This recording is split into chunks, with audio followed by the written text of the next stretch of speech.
শিক্ষকের শ্বশুরবাড়িতে জুয়ার, কোটি টাকা। বালুরঘাটে শিক্ষকের শ্বশুরবাড়ি থেকে কোটি টাকা উদ্ধার।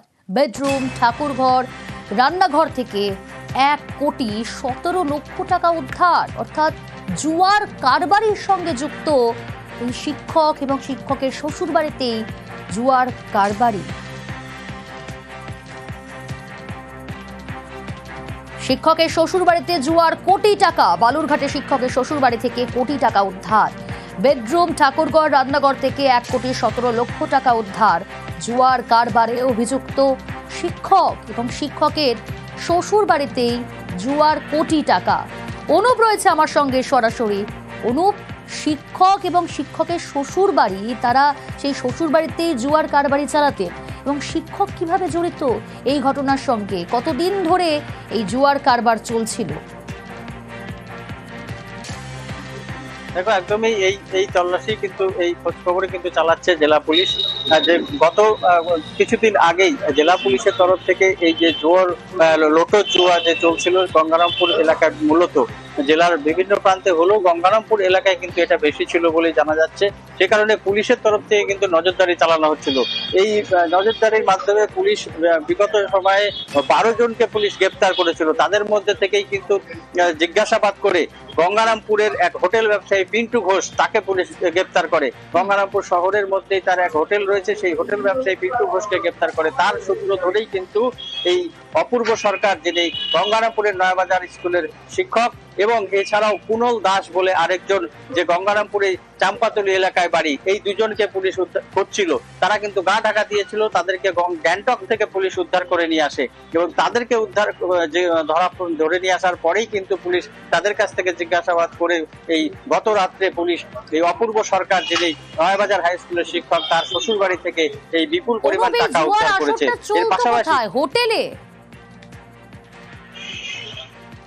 না, এইটা ঠিক হোটেলে নয়, এটা বিভিন্ন দোকান করে বিভিন্ন জায়গায় গোপনে এটা একটা ওয়েবসাইটের মাধ্যমে এই খেলাগুলো চালানো হতো।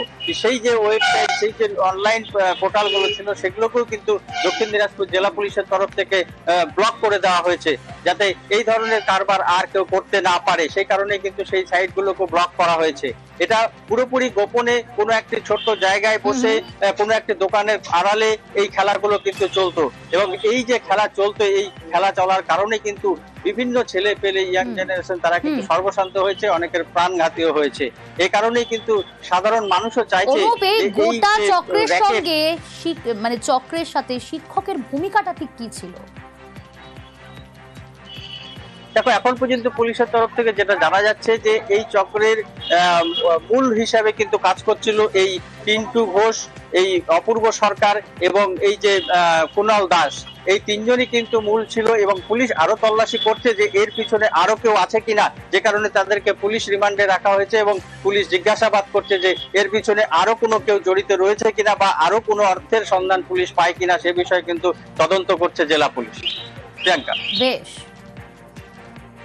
2 মাস 27 তারিখে গঙ্গারামপুরে একটা বড় টিম নিয়ে আমরা রেড করেছিলাম একটা মানে জুয়ার আড্ডাতে, যেখানে অনলাইন গ্রে ওয়েবসাইটের মাধ্যমে জুয়া খেলানো হতো। তো সেই দিনই 12 লোককে অ্যারেস্ট করা হয়েছে। আর দুটো লোকের নাম উঠে এসছে, অপূর্ব সরকার ও কুণাল দাস, যাদেরকে আমরা পরে 2 দিন আগে গ্যাংটক থেকে অ্যারেস্ট করলাম। পুলিশ কাস্টাডিতে যখন ওদেরকে জিজ্ঞাসাবাদ করা হলো, কিছু স্টেটমেন্ট পেয়েছি কি ওরা মানে এই গ্যাম্বলিং থেকে গেন ওরা করেছে, ওটা অপূর্ব সরকারের ইনলজের বাড়ি থেকে 1,17,97,000 17 লাখ টাকা ওর নিজের বাড়ি থেকে গঙ্গারামপুরে সিজ হয়েছে। টোটাল সিজার হলো 1,34,97,000। বাকি আমাদের ফার্দার ইনভেস্টিগেশন চলছে।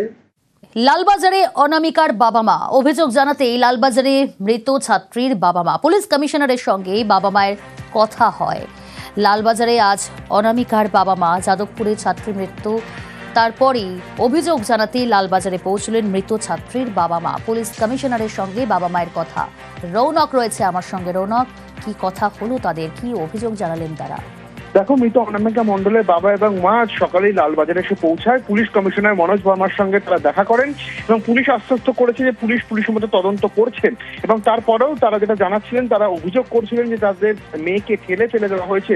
এই বিষয়কে সামনে রেখে কিন্তু তারা আজ থানায় অভিযোগ জানাতে পারেন। ইতিমধ্যে তারা এখনো সূত্রাফা জানা যাচ্ছে লালবাজারেই রয়েছেন। তারপরে তারা কিন্তু থানায় লিখিত অভিযোগ জানাতে পারে, কারণ যে বিষয়টি সামনে এসেছে, পুলিশ ইতিমধ্যে অস্বাভাবিক মৃত্যুর মামলা রুজু করেন।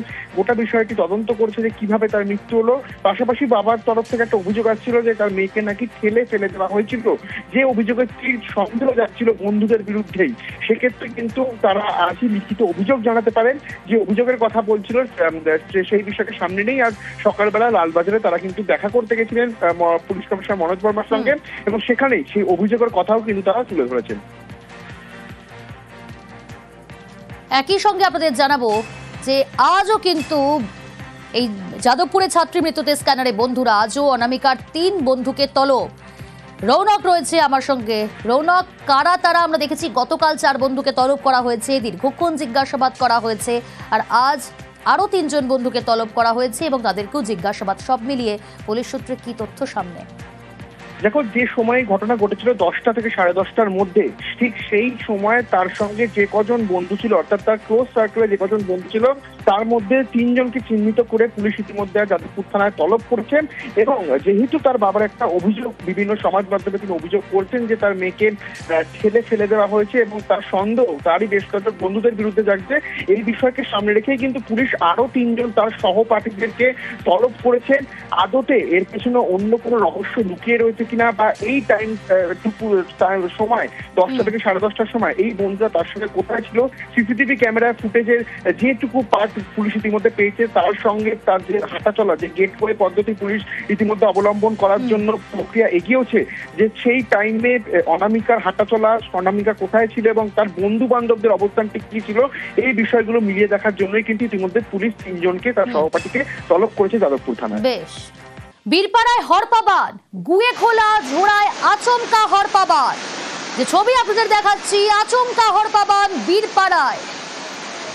রাজকুমার রয়েছে আমার সঙ্গে। রাজকুমার, কি পরিস্থিতি এখন? ছবি এবং ডুয়ার্সের এই ছবি যদিও স্বাভাবিক, কিন্তু ছবিটি কিন্তু অত্যন্ত ভয়ঙ্কর। যেটা জানা যাচ্ছে সেটা হচ্ছে যে যখন এই যে ভুটান থেকে ধেয়ে আসা যে গুয়েখোলা জোড়া, এই গুয়েখোলা জোড়াতে যখন হরপাবান আসে, সে সময় কিন্তু বীরপাড়ার ওই মাকড়াপাড়া এলাকায় ওই নদীর বুকেই একটি বাজার বসছিল এবং সেখানে বাজারের বিভিন্ন জিনিসপত্র নিয়ে একাধিক গাড়ি কিন্তু নদীর বুকেই রাখা ছিল। বিভিন্ন মানুষজন দোকানের পসরা নিয়েও সাজিয়ে বসেছিল, কিন্তু আচমকা হরপাবান চলে আসায় মানুষজন দৌড়ে ছুটে পালিয়ে যেতে পারলেও গাড়িগুলো, যে ছবিটা আমরা দেখাচ্ছি, একাধিক গাড়ি, এই গাড়িগুলোকে কিন্তু ওখানে সরানো যায়নি, ফলে গাড়িগুলো জলের তলায় চলে গেছে। যেটা আপাতত জানা যাচ্ছে যে এই হরপাবান কিন্তু চলে গেছে, অর্থাৎ এই ঘটনায় কোন রকম আহত বা নিহত বা হতাহতের কোনো খবর নেই। গাড়িগুলোকে আবার উপরে তোলা হচ্ছে। বেশ।